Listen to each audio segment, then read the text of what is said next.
तो आज की वीडियो में मैं आपको समझाऊंगा कि हमको क्विट क्यों नहीं करना चाहिए। We should never be a quitter in our life. कोई गोल है, कोई ड्रीम है, कोई एम है जो मुझे अचीव करना है, that will make me successful. But most of the time इतनी ज़्यादा नेगेटिविटी होती है, इतनी ज़्यादा हर्डल्स आती हैं कि हम क्विट कर जाते हैं। We should never quit. मैं आज वीडियो में प्रैक्टिकली एक डायग्राम ड्रॉ करके आपको समझाऊंगा सो दैट आपका माइंडसेट बिल्कुल चेंज हो जाएगा and you will be winner in your life. So watch this video till the end so that you can understand each and everything.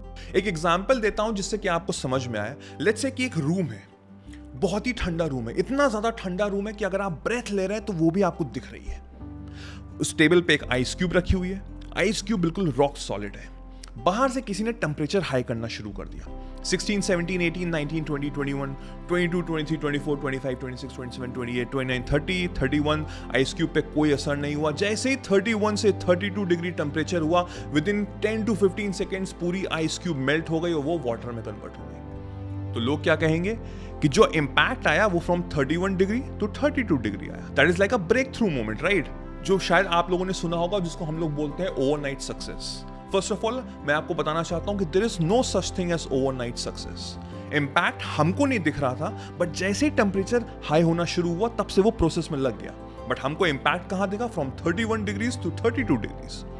क्या आपको एक चीज और पता है कि कैंसर हमारी बॉडी में जब तक 80% स्प्रेड होता है तब डॉक्टर्स उसको डिटेक्ट कर पाते हैं। उससे पहले कोई नहीं बता पाता कि एक्चुअल में पेशेंट्स को कैंसर है कि नहीं है। Same goes with an example कि बैम्बू ट्री होती है, उसको 5 साल लगते हैं उसके रूट्स को स्प्रेड करने में, 5 साल, एंड विद इन 6 वीक वो 90 फीट का ऊपर हो जाता है। सो ओवरनाइट सक्सेस जैसी कोई चीज होती नहीं है। ओवरनाइट सक्सेस हमको दिख रही है कि 6 वीक में वो 90 फीट का हो गया, बट 5 साल लगते हैं उसको प्रोसेस करने में, उसके रूट्स को। तो हम अगर ह्यूमंस अगर कोई गोल है, कोई अचीव करना चाहते हैं, कोई ड्रीम है और हर्डल्स बीच में आ रहे हैं, नेगेटिविटी आ रही है, मुझे लग रहा है मैं नहीं कर पा रहा हूं, अगर आप वहीं पे क्विट कर देंगे देन जो वो ओवरनाइट सक्सेस जो लोगों को दिखता है वो आप कभी प्राप्त नहीं कर पाओगे।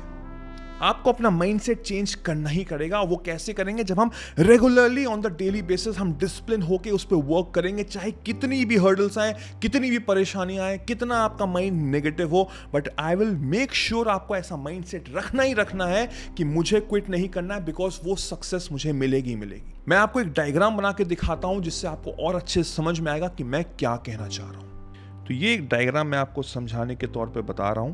This is time and this is result। तो होता क्या है कि हमको लगता है कि विद टाइम हमको एक डेडिकेटेड रिजल्ट मिलना चाहिए जिसका एरो ऐसा होना चाहिए, राइट? हमको ऐसा लगता है। This is what we think that this should happen, right? But unfortunately होता क्या है वो मैं आपको दिखाना चाहता हूं।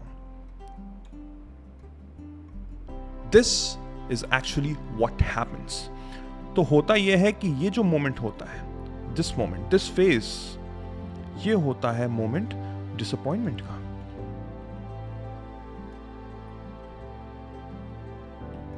यहां पे हमारा फैक्टर होता है डिसअपॉइंटमेंट का। तो थिंग इज कि ये जो फैक्टर, ये जो ब्रेक कर रहा होता है, हमारा जो माइंडसेट होता है, हमको लगता है कि हम यहां तक अचीव कर पाएंगे सक्सेस, बट अगर हम क्विट नहीं करेंगे, ये डिसअपॉइंटमेंट अगर हम फेस करेंगे तो हमारा ये चेन ब्रेक होगी और मैं यहां पे जाके सक्सेसफुल होऊंगा जहां मुझे शायद मेरा माइंडसेट लगता भी नहीं कि मैं वहां पहुंच पाऊंगा।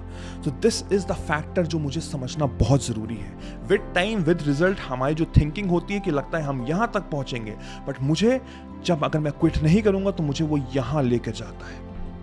अंडरस्टैंड? ये करना बहुत जरूरी है। अब होता क्या है, मोस्ट ऑफ द टाइम हमको लगता है कि मुझे प्रोग्रेस तो दिख ही नहीं रही है। मैं डेली बेसिस पर रन कर रहा हूं, मेरा वेट कम नहीं हो रहा है। मैं डेली बेसिस पे अपनी कम्युनिकेशन पे वर्क कर रहा हूं, मैं शीशे के सामने खड़े होकर बोल रहा हूं, but still I am not getting the amount of confidence that I need right now so that I could speak my words. तो क्या आपको ऐसा लगता है कि अगर मैं क्विट कर दूंगा बिकॉज मुझे आंसर्स नहीं दिख रहे हैं तो उससे कुछ फायदा होगा? With this diagram I hope आपको समझ में आया होगा कि जब आप वो प्रोसेस करेंगे, वो हैबिट अगर आप रेगुलर बेसिस पे करेंगे, every day without quitting, persistence, dedication के साथ ऑन द रेगुलर बेसिस, तो वो आपको कहीं ना कहीं इंपैक्ट ला के देगा। हो सकता है उसमें मंथ्स लग जाए, उस पर शायद साल भी लग जाए। वो चेन कहीं ना कहीं से ब्रेक होगी और आपको वो सक्सेस मिलेगी ही मिलेगी। So our job is to never quit. अब एक चीज आपको और समझनी पड़ेगी, दो तरह के लोग होते हैं, पहले जो क्विट करते हैं एंड सेकंड जो स्ट्रगल करते करते आगे बढ़ते रहते हैं। अब उन दोनों में एक पॉइंट ऑफ डिफरेंस होता है, just one point of difference. जो क्विट कर जाते हैं वो पैशनेट नहीं होते हैं, they don't love what they are doing, and the people who are struggling, who are hustling, who are working, वो उस प्रोसेस से बहुत प्यार करते हैं, वो पैशनेट होते हैं, they simply love that work, that process and everything. So आपको अपने आप को समझना पड़ेगा कि जो भी गोल आप अचीव करना चाहते हैं, जो ड्रीम आप अचीव करना चाहते हैं, do you actually love that process? If you love that process तो आपको क्विट नहीं करेंगे, चाहे कितने भी खराब मोमेंट आए लाइफ में। बट अगर आप उसको किसी और को देखते हुए कर रहे हैं कि आपके बड़े भाई ने किया था तो मैं भी ये कर लेता हूं तो शायद मुझे सक्सेस मिल जाए, इस तरह का माइंडसेट बहुत रखते हैं, हम इन्फ्लुएंस बहुत जल्दी हो जाते हैं, तो आपको सक्सेस नहीं मिलेगी, बिकॉज जैसे ही हार्ड टाइम आएगा आप क्विट कर जाओगे।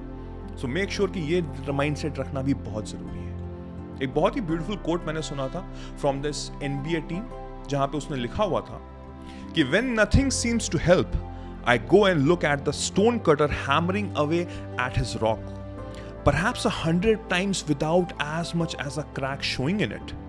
Yet at the 101st blow, it will split into two. And I know it was not that last blow that did it, but all that had gone before. 100 bar hammer किया but वो चीज break नहीं हुई, and in 101 blow it break into two. इसका क्या मतलब हुआ कि क्या वो जो इम्पैक्ट था वो 101 वाले ब्लो से हुआ? Of course not, it was a ongoing process, that struggle from 1 to 100 that make that thing break into 2।